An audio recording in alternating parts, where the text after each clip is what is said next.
কি আজকে কেন ওষুধ নিতে আসছি, কেউ নাই? কেউ নাই, কেউ আসছে না, কেউ না।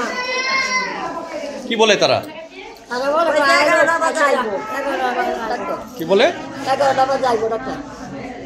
কি মানে কেন মানে ডাক্তার নাই? ডাক্তার নাই, এই ময়ূরী 17 দিন রুগী মহিলা পুরুষ বুঝতেছে, তাহলে আমরা এই অবস্থা হাসপাতালে যদি হয় আমরা ভোগান্তি শেষ। কি বলছে মানে আজকে কেন ডাক্তার নাই কেন, ওরা নাই কেন? বলে নাই আমরা অনেকক্ষণ ধরে করে থাকে ডাক্তার, আবার বলবো তারা 10টা 11টা বলবো, বাদে 12টার আগে বন্ধ করে দিব।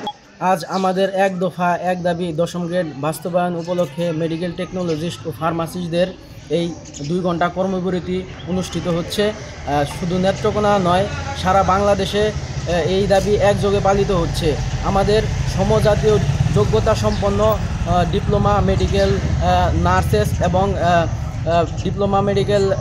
ডিপ্লোমা কৃষিবিদ এবং প্রকৌশলী ডিপ্লোমারা এখন পর্যন্ত দশম গ্রেডে উন্নীত হতে পেরেছে, কিন্তু আমাদের সমযোগ্যতা থাকা সত্ত্বেও আমরা এখনও দশম গ্রেড প্রাপ্তি হতে পারিনি।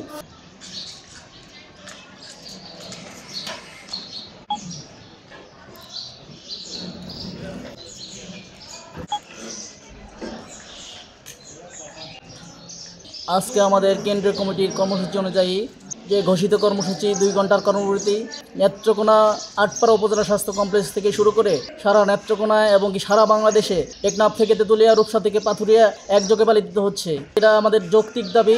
দশম গ্রেড বাস্তবায়নের যে দাবি, সেই দাবি সমযোগ্যতা সম্পন্ন অন্য ডিপ্লোমা যারা আছে তারা টেকনোলজি এবং ফার্মাসিস্টরাই বৈষম্যের শিকার। 1989 সালে বাংলাদেশ গভর্নমেন্টের একটা গ্যাজেট আছে যে সকল ডিপ্লোমা দশম গ্রেড হবে, সেখান থেকেই আমাদের আন্দোলন শুরু। এর মধ্যে ডিপ্লোমা প্রকৌশলীরা পেয়েছে, ডিপ্লোমা নার্সরা পেয়েছে, ডিপ্লোমা কৃষিবিদরা পেয়েছে, কিন্তু আমরা অদ্যাবধি আমরা এই দশম গ্রেডে এখনও উপনীত হতে পারিনি। গত ফ্যাসিস্ট সরকার বিদায় হওয়ার পর আমরা আন্দোলন শুরু করেছিলাম। তখনকার মাননীয় স্বাস্থ্য উপদেষ্টা আমাদেরকে ডেকে নিয়ে আশ্বস্ত করেছিল আজ আপনাদেরকে দশম গ্রেড দিব, কিন্তু অদ্যাবধি সেই স্বাস্থ্য উপদেষ্টার প্রতিশ্রুতি এখনও বাস্তবায়ন করা হয়নি। তাই আমরা আজকে এই কঠিন কর্মসূচি দিতে বাধ্য হয়েছি।